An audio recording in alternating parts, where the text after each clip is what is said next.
मुजम्मिल साहब से पूछूं कि फेडरल लेवल पे शहबाज शरीफ को वोट ऑफ कॉन्फिडेंस की जरूरत पड़ेगी, क्या पीटीआई उस चीज को पुश करेगी या वो अभी तक धमकी के तौर पे ही इस्तेमाल किया जा रहा है?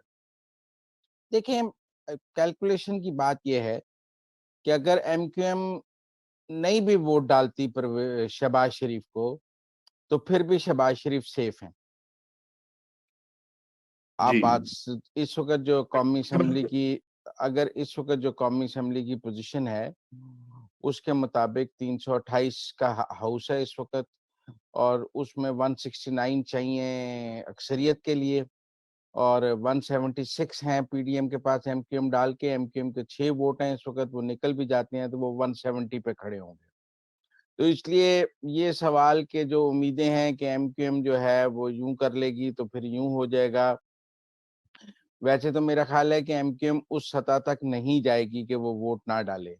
लेकिन अगर मैं आप चूंकि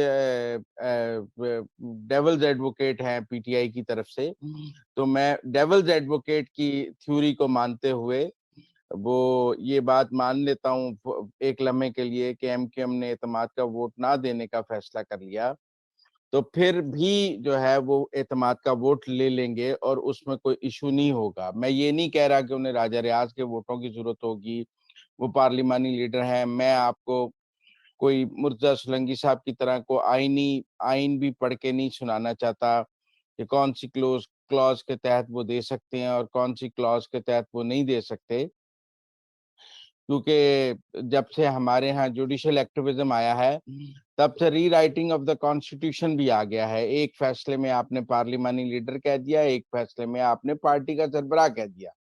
तो ये डिपेंड करता है कि आप किस पार्टी का केस किस जज के पास लगा है और वो आइन की तशरीह कैसे करना चाहेगा या खुद नया आइन लिखना चाहेगा।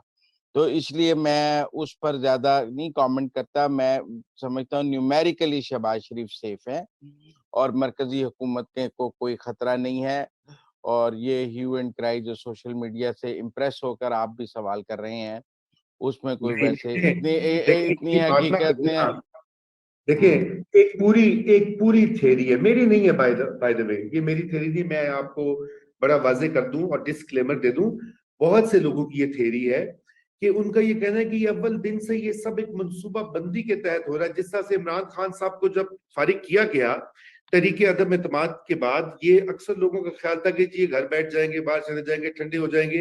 इमरान खान साहब का ग्राफ ऊपर से ऊपर गया और उनकी मकबूलियत उतनी नहीं कोई, उनके पूरे जिसे वो कहते हैं 22 साल जिद्दोजहद में जितनी कि इस साल 2022 में उन्होंने जो कमाई है, क्या वो हकीकी मानों में एक मकबूल लीडर, बगैर इस्टेब्लिशमेंट की बैसाखियों के, बगैर जनरल पाशा, जनरल जहीर इस्लाम, जनरल फैज, ठीक है लगाए वो असल उनके में बूटे हैं।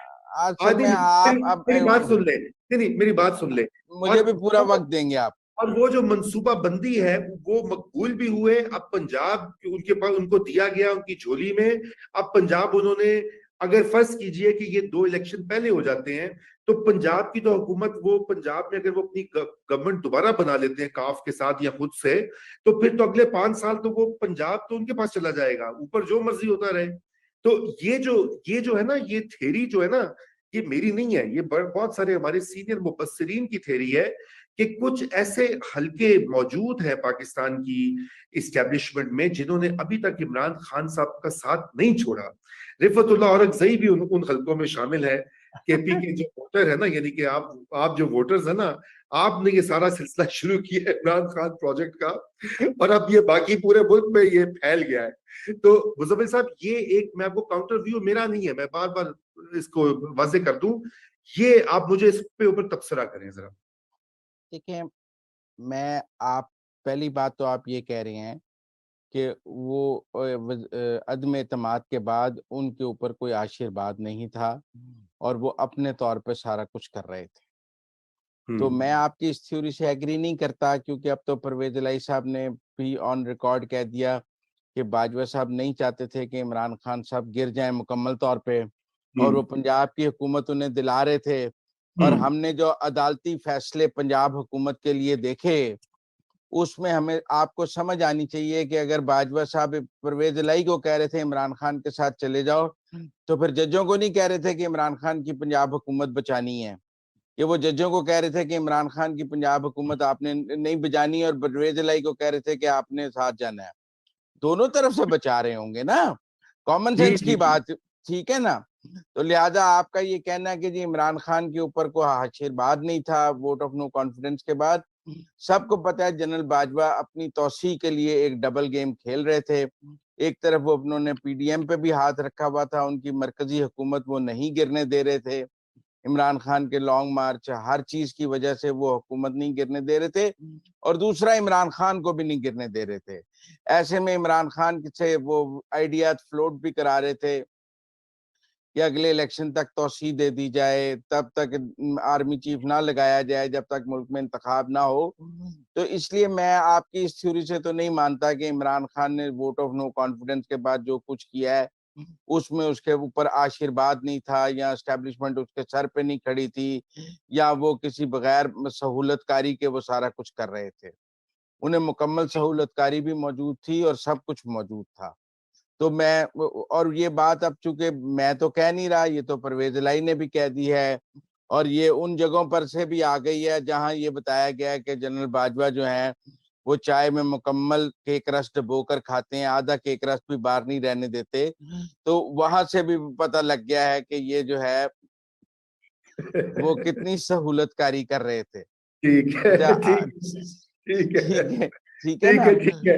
अच्छा सोलंकी साहब का भी मैं अच्छा नहीं, अब बात तो पूरी कर लेने देना सर हाँ, जी। अच्छा, अब जो आपका ये मौकफ है कि जी वो एक कॉन्स्पिरेसी थ्योरी है कि इमरान खान को जिंदा रखा जाए, उसकी परवरिश की जाए, और ये पीडीएम को एक स्टॉप गैप अरेंजमेंट के तौर पे लाया गया है कि इनको गंदा कर दिया जाए और फिर इमरान खान को वापस ले आना है। मैं समझता हूँ ये थ्योरी कहीं 29 नवंबर तक तो जरूर अपने मार्जे वजूद में रही होगी, और बाजवा साहब ने इमरान खान को ये कहा होगा, पीडीएम को कुछ और कहा होगा, और थ्योरी अपनी जगह मौजूद होगी, लेकिन 29 नवंबर के बाद इस थ्योरी का कोई वजूद नहीं है, ठीक है ठीक ना। और ठीक 29 नवंबर के से पहले की थ्योरीज आज की थ्योरी से मैच नहीं करती हैं। वो हाजी साहब की थ्योरीज थी, ये हाफिज साहब की थ्योरीज हैं।